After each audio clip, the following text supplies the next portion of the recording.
What's up, everyone? It's your man, Sean Zittel. This will be a quick one.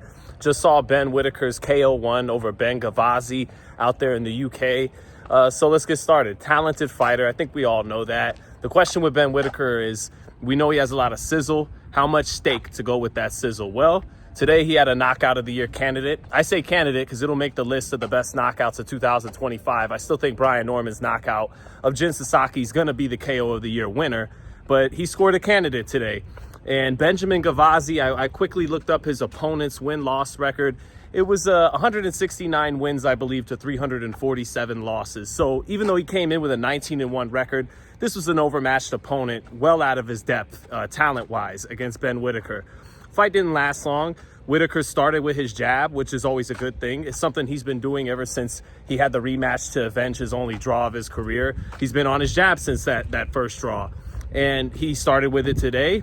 And then he actually got cornered by Gavazi, and then he started sweeping power shots around the high guard and dropped them. And then he finished him off in spectacular fashion with a right hand, sweeping right hand, once he got up. And he flashed the talent that we know he has with his amateur pedigree. We know he has fast hands. We know he has athleticism. And he's got good pop in his punches in both hands. The question is, at 28, how real is he? And I think a lot of people, the jury's out. A lot of people are very skeptical despite his talent, but his talent allows me to keep an open mind about that.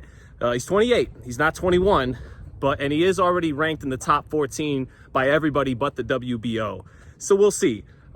He can be a star in the UK if he has the substance to match his talent, if he has the depth in his style and in his skills to go along with his natural gifts. That remains to be seen. He'll have to fight much better competition than he did today.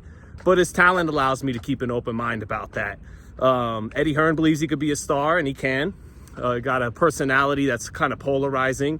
Already went viral a year or two ago with the kind of Roy Jones, antics that he was trying to do. Saw a fair bit of matchmaking on Twitter. Someone asking Dan Raphael, would he beat Joshua Buatsi? His dog's barking in the hood. There always is. And I think, so I'm going to walk the other way.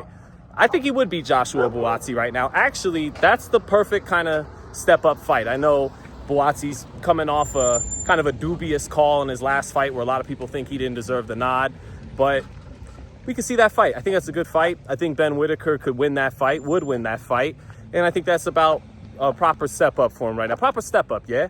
And yeah, remains to be seen what we got. How much steak is there to go with the sizzle? The sizzle looks good. How much substance is there? We won't know until he fights better opponents, but he's a talented fighter. Oh, and don't forget to check out the post-fight recap with Raheem, who was actually there over in the UK. So don't forget, me and Raheem tomorrow morning. Raheem's going to have the better reaction than me. He was there. So, peace.